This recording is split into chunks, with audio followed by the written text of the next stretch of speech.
technologies will cause misfortune to voters, state taxpayers, and residents through identity exposures at our borders and internally.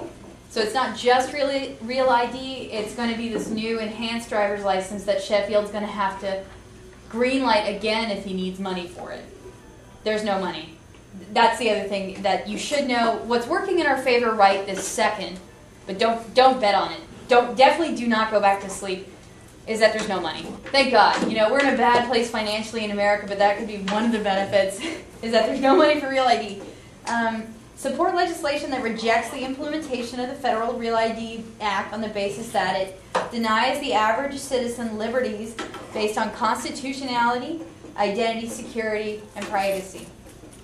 Work together with the TxDOT and DPS to push for more secure identity verification solutions that confirm U.S. citizens' identity but do not leave a digital footprint for unwanted third parties to capitalize upon without prior consent. Licensed administrators should give full disclosure for purposes of consent about the sale and transactional dissemination of a license holder's information to any third parties. Refusal of consent should stop the information from being sold, disseminated, and pose no consequence to qualified motor vehicle operators, and they should receive their licenses. AMBA is a big problem. AMBA has been selling drivers, like commercial drivers' information for many years now for 8 cents a record. They bundle this information, and it's a huge racket. If they could get your identity keys, that's a much higher price, and they could bundle your information into states, into cities, into districts, into locales, and sell that. You could be bundled by gender, bundled by height and weight. You could be bundled by, whatever, thing that they want to, roll you up in and sell that through LexisNexis or whatever third-party information clearinghouse holder they have that's going to pay the money to have that information. Everybody with brown eyes or blue eyes. Or male and female. Right. Mm-hmm. Or who come from Scotland. Red hair. Anyone who was resisting Longshanks that they want to ancestrally eliminate through their eugenics program. That's getting out there. that's a reach. Actually, what I'm doing I'm not saying it couldn't. If you get enough weirdos in office that really have a beef that goes back to childhood, then that something like that could happen. Stranger things have happened in government. But I wouldn't put it past these guys for anything, because this is here. Why am I dealing with this to begin with? It's sick. Yeah, it's so sick. Why do we even have to bother with this in the first place? It's ridiculous. They don't need to know this kind of details about us. They're trying to cut us out of engaging in commerce. They've been doing this since the 60s. Right, I know, yeah. Anyway, go ahead. Well, today, the only IDs we have to have is a passport to travel overseas now, and a social security number to pay. To greenlight your, I recommend that even though there is an RFID on your passport, the likelihood that you'll be using it is only to travel in and out of the U.S. You don't carry it with you everywhere you go, and if you do, you're just weird. You're like me, and but most people, they keep their passports at home, where they're of no consequence until it's time to leave the country. So if it's got an RFID chip in it, okay, throw it in the microwave, and then but there's nothing that says, here's how the government mentality works when it comes to technology. The technology doesn't necessarily have to function properly. It just has to be bought and paid for by the Pentagon. So if you get it and it doesn't work, that's fine. That creates jobs for people at the Pentagon. So that's how that works. I'm not saying that you shouldn't worry about it too much, but if you get, I would definitely say, tell your friends, tell your family, tell everybody that you know, Shapley's got a bad plan for identity with this enhanced driver's license. They green-lighted this in Washington, and what has happened over there is that now in shopping centers in Bellingham, which isn't that, it's not that close to the border, they've got RFID readers in the shopping centers where they can, why do they have them there?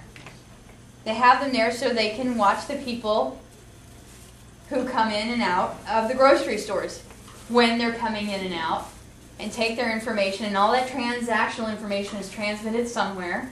I don't know where, but it goes somewhere. But those unfortunate people now who are on the enhanced driver's license program for their state are now being tracked. And there's not a darn thing they can do about it except for get rid of their license. Or stick it in the microwave. Or something. Or the microwave idea. It's a good idea. First of all, what if you put in one of those, I don't know, Teflon, what is it? Oh, those little slips.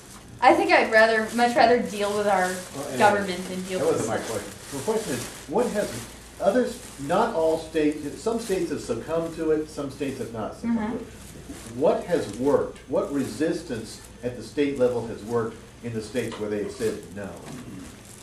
I like Brian Schweitzer's approach, which is to tell DHS to flat go to hell. I would love for everybody to do that, but Texas is not going to do that. They're too slick. And they're far too dependent.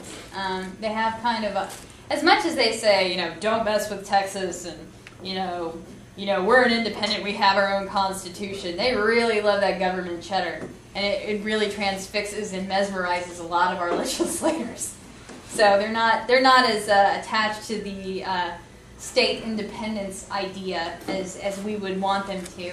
And once you start talking to some of these people, you flip back to the past of Texas history and realize how many people here were Democrats. Conservative Democrats who ended up voting for Reagan and then turning the whole state red. But by and large, there is a sizable amount of people who still feel like, how to participate in a democratic government is to pay taxes and to be a part of a system. And, Texas politics is always interesting. I respect Texas a great deal. I was born in Pasadena, and I'm very proud to have a Texas lineage. But this is my contribution. My contribution is to make sure that the Texas identity doesn't have to conform to the national one. Right. My goodness, you're out there. Yeah, so you're out here. You're out here tonight because you don't want a real ID, in my estimation. And how you can prevent that is by talking to your legislators. If you look in your pamphlet, here's a few bullet points on what you can do to stop a real ID. Adopt a look but don't touch policy, or support one and ask your rulemaking officials to support the look but don't touch policy, which is basically employ a person, create a job, so that And I talked to Chief Judy Brown today. She didn't think it was very practical to have somebody there at the window to approve, the verification of the authenticity of our identity documents. It's just easier to take a copy. But where do they store that information? Well, it doesn't ever leave Texas, but why do they need that information? They need to have it so they can have it so they can have it. And, they need to verify that you are who you say you are. Well, I believe that that's too much of an entitlement. If you're there to get an operator's license to drive a vehicle, I think that's where it ends. The license is not an identity document that everybody needs to have.